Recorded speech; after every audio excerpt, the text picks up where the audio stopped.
Hello बच्चों, कैसे हैं आप सब। आई होप कि आप सब बहुत बढ़िया हैं। और आज के वीडियो में हम करने वाले हैं आपका अभ्यास टेस्ट पेपर सामाजिक विज्ञान का कक्षा 8 का। ठीक है, देखिए बच्चों, मैं आपको बता दूं, इससे पहले मैंने हिंदी और इंग्लिश के क्वेश्चन पेपर बता दिए हैं। अगर आपने नहीं देखे तो चैनल पर विजिट करें। और इसकी जो PDF में मैं अपनी टेलीग्राम चैनल पर डाल दूँगा। टेलीग्राम चैनल की लिंक जो है मैं आपको डिस्क्रिप्शन में दूंगा। तो आज की जो वीडियो है इसकी टेलीग्राम, ये जो आप देख रहे हैं सामाजिक विज्ञान का क्वेश्चन पेपर अभ्यास टेस्ट पेपर, इसकी जो PDF है मैं कल दूंगा आपको। ठीक है, कल सुबह 8 बजे। तो टेलीग्राम चैनल से ज़रूर जुड़ जाएं। ठीक है, आइए शुरू करते हैं। चलते अभ्यास टेस्ट पेपर कर आपका हाफ ईयरली एग्ज़ाम होने वाला है 12 तारीख से। तो चलिए शुरू करते हैं। देखो, सबसे पहले क्वेश्चन है, जेम्स मिल द्वारा लिखित पुस्तक है। तो जेम्स मिल द्वारा कौन सी पुस्तक लिखी गई है? Option number C, a history of British India. ठीक है। क्वेश्चन नंबर दूसरा है, प्लासी युद्ध के संदर्भ में कौन सा कथन सही नहीं है? तो ऑप्शन नंबर बी जो है, प्लासी युद्ध के बाद सिराजुद्दौला के स्थान पर मीर कासिम नवाब बना, यह ऑप्शन गलत है, क्योंकि मीर जाफर बना था, ना कि मीर कासिम। ठीक है। नेक्स्ट क्वेश्चन है, निम्नलिखित में से कौन सी झूम खेती की व्यवस्था है? तो जो झूम खेती है वो होती क्या? वृक्षों को काटकर और जलाकर साफ किए गए भूखंडों पर खेती करना। जहाँ जंगल मंगल होते हैं ना, तो उनको काट दिया जाता, साफ कर दिया जाता और वहाँ पर खेती कर ली जाती है। नेक्स्ट क्वेश्चन है, 1857 का स्वतंत्रता संग्राम आरंभ हुआ? तो मई 1857 से। ठीक है। क्वेश्चन नंबर 5वां, निम्नलिखित में से कौन सा मानव निर्मित संसाधन है? तो मानव निर्मित वे संसाधन होते हैं जो मानवों के द्वारा बनाए जाते हैं। इसमें से जैसे सड़क जो है, सड़क इंसानों के द्वारा बनाई जाती है, इसलिए यह एक मानव निर्मित संसाधन है। नेक्स्ट क्वेश्चन है, भूपृष्ठ के कुल क्षेत्रफल का कितने प्रतिशत भाग भूमि है? तो अब अगर आप पूरी पृथ्वी में देखें तो 30% जो हिस्सा है वो भूमि है।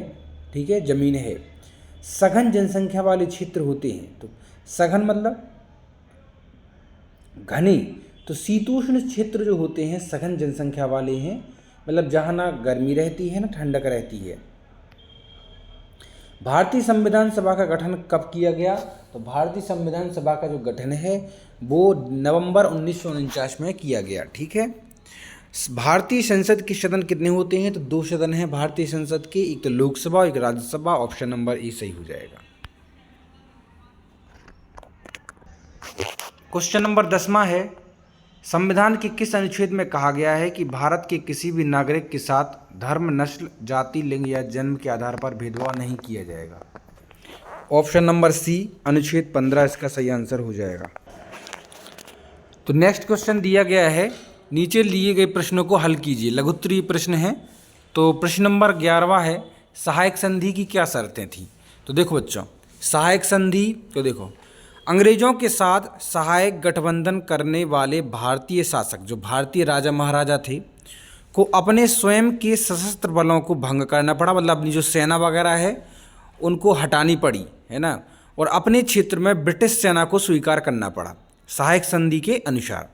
दूसरा क्या है कि भारतीय शासकों को ब्रिटिश सेना का भुगतान करना पड़ेगा। अब मतलब ब्रिटिश सेना की अगर वो लेंगे सेवा तो राजा को भुगतान करना पड़ेगा।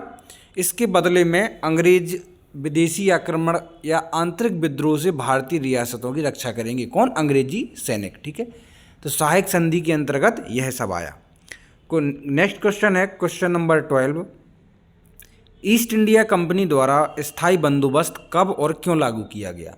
ईस्ट इंडिया कंपनी जो थी ब्रिटिश शासन की, स्थायी बंदोबस्त अथवा या इसको इस्तमरारी बंदोबस्त भी कहा जाता है।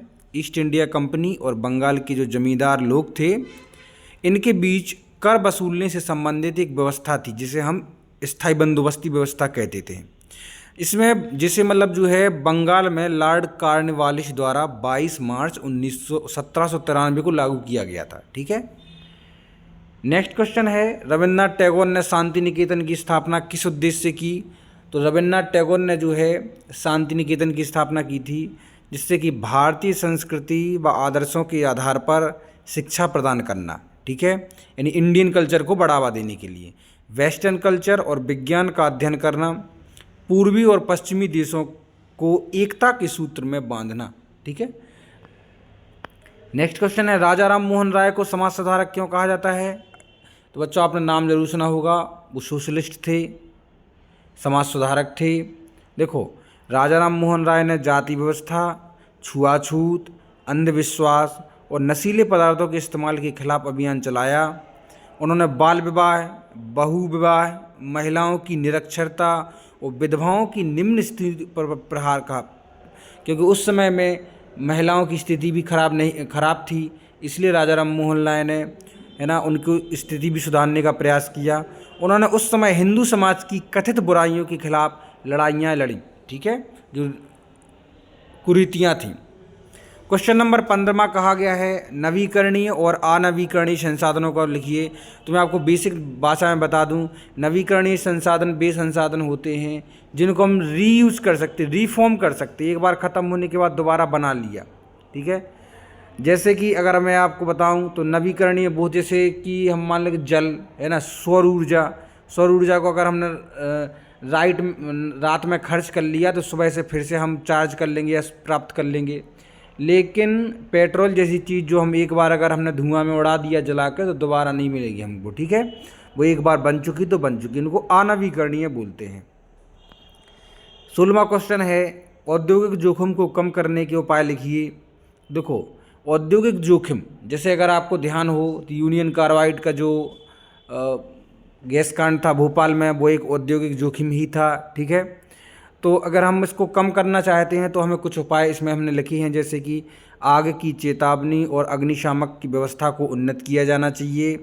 विषैले पदार्थों के भंडारण क्षमता की सीमा निर्धारित होनी चाहिए कि इससे ज़्यादा जो है फैक्ट्री या माल गोदाम में कोई भी रासायनिक पदार्थ नहीं रख सकते। उद्योगों में प्रदूषण नियंत्रण के उपाय को उन्नत किया जाना चाहिए कि इनका जो प्रदूषण फैलता है उसके माध्यम से, ठीक है, कम हो जितना भी हो सके। और जो भी बड़े उद्योग हैं जो थोड़े डेंजरस हैं उनको आबादी वाली जगहों से, है ना, दूर होना चाहिए। नेक्स्ट है 17वां क्वेश्चन है कानून क्यों ज़रूरी है, लिखिए। अब देखो, किसी देश में कानून क्यों ज़रूरी होता है, तो कानून हमारे जीवन के सभी पहलुओं को प्रभावित करता है। यह हमारी शिक्षा, रोजगार, विवाह तथा जीवन के अन्य महत्वपूर्ण क्षेत्रों में सुरक्षा भी उपलब्ध कराता है। कानून हमारे दैनिक जीवन में महत्वपूर्ण भूमिका अदा करता है, चाहे समाचार पत्र या दूध या कोई अन्य छोटी किंतु आवश्यक वस्तु खरीदनी हो तो हमें कानून के दिए गए नियम के तहत ही हमेशा प्रोवाइड की जाती हैं, ठीक है। नेक्स्ट क्वेश्चन है 18वां एकीकृत न्यायिक व्यवस्था से क्या आशय है। तो देखो, भारत का संविधान और सिद्धांत और व्यवहार, न्यायपालिका की संरचना, भारतीय संविधान एकीकृत न्यायिक व्यवस्था की स्थापना करता है, ठीक है। इसका अर्थ क्या है, देखो, इसका अर्थ है कि विश्व के अन्य संघीय देशों के विपरीत भारत में अलग से प्रांतीय स्तर के न्यायालय नहीं है, ठीक है।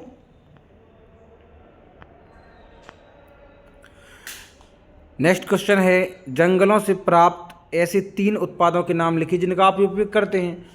तो भाई, जंगलों से देखो बहुत सारी चीज़ें, लकड़ी है एक हो गया, औषधि है, औषधियाँ हैं जंगलों से मिलती हैं, या फिर पशुओं के लिए चारा वगैरह है तो वो भी हमें जंगलों से मिल जाता है, ठीक है। आइए चलते हैं सेकंड लास्ट क्वेश्चन पर। जन सुविधाएँ क्या हैं। जन मतलब होते हैं लोग, सुविधाएँ तो लोगों के लिए जो सुविधाएँ हैं, जैसे कि पेयजल व्यवस्था है, आवास है, लोक स्वास्थ्य है, संचार के साधन, शिक्षा, बिजली, सड़क, नालियों का निर्माण, सुलभ शौचालय आदि सब जो हैं जन साधन सुविधाओं के अंतर्गत आते हैं। अब आ जाते हैं हम क्वेश्चन नंबर 21 में कि महात्मा गांधी की दांडी यात्रा का वर्णन करें। तो देखो बच्चों, महात्मा गांधी जी को दांडी यात्रा है, यह नमक कानून को तोड़ने के लिए की गई थी, क्योंकि नमक एक ऐसी वस्तु है जो हमें प्रकृति ने, अगर हम चाहें तो अथाह दिए, समुद्र से नमक बनता है और समुद्र 75% पूरी पृथ्वी को घेरे हुए है। और लेकिन फिर उन्होंने चालाकी चली अंग्रेजों ने कि नमक एक बेसिक चीज़ है, उसके बिना खाना बेस्वाद हो जाएगा, इसे नमक पर कर बढ़ा दिया और उसको महंगा कर दिया। बल्कि नमक कोई महंगी मिलने वाली चीज़ है ही नहीं, ठीक है, दुर्लभ चीज़ नहीं है, वो तो सुलभ चीज़ है। इसलिए तो हम इसको बोल सकते हैं कि महात्मा गांधी ने 12 मार्च 1930 में अहमदाबाद के पास स्थित साबरमती आश्रम से दांडी गांव तक 24 दिनों की पैदल मार्च चली। दांडी मार्च, जिसे नमक मार्च या सत्याग्रह के रूप में भी जाना जाता है। 1930 में महात्मा गांधी के द्वारा अंग्रेजों शासन के नमक के ऊपर लगाने वाले कर के कानून के विरुद्ध में आंदोलन था। नेक्स्ट क्वेश्चन है वाणिज्यिक कृषि कितने तरीकों से की जाती है, लिखिए 2 तरीकों पर वर्णन लिखें। देखो, अधिकांश कार्य मशीनों के द्वारा किया जाता है। वाणिज्यिक कृषि में वाणिज्यिक अनाज कृषि, मिश्रित कृषि और रोपण कृषि शामिल है, ठीक है। अच्छा, इसमें अगर मैंने देखो एक रोपण कृषि और एक जो है आपको मिश्रित कृषि का एग्जाम्पल भी दिया है, तो उसको आप अच्छे से नोट कर लें, ठीक है। किसी देश को संविधान की आवश्यकता क्यों पड़ती है, तो देखो, किसी भी देश को सुचारू रूप से चलाने के लिए संविधान की आवश्यकता पड़ती है। संविधान कानून का एक महत्वपूर्ण दस्तावेज है जो सरकार की मूल संरचना और इसके कार्यों को निर्धारित करता है। सरकार के अंगों तथा नागरिकों के आधारभूत अधिकारों की परिभाषित तथा सीमांकित करता है। जरा चलते हैं लास्ट क्वेश्चन पर। न्यूनतम वेतन कानून की आवश्यकता क्यों पड़ी, इसके द्वारा किसके हितों का संरक्षण हुआ। तो देखो बच्चों, न्यूनतम वेतन के लिए कानून की आवश्यकता होती है क्योंकि निजी कंपनियां, ठेकेदार या व्यवसायी अधिक से अधिक लाभ कमाना चाहते हैं और वे मजदूरों को उतना वेतन नहीं देते हैं जितना कि उन्होंने परिश्रम किया है। कानून यह सुनिश्चित करता है कि उन्हें न्यूनतम वेतन कितना दिया गया जाए और उनके परिश्रम से कम वेतन ना मिले। तो आई होप कि आपको क्लियर हो चुका होगा। वीडियो को लाइक करें, चैनल को सब्सक्राइब करें। मिलते हैं जल्दी ही नेक्स्ट वीडियो में, तब तक के लिए टेक केयर बच्चों।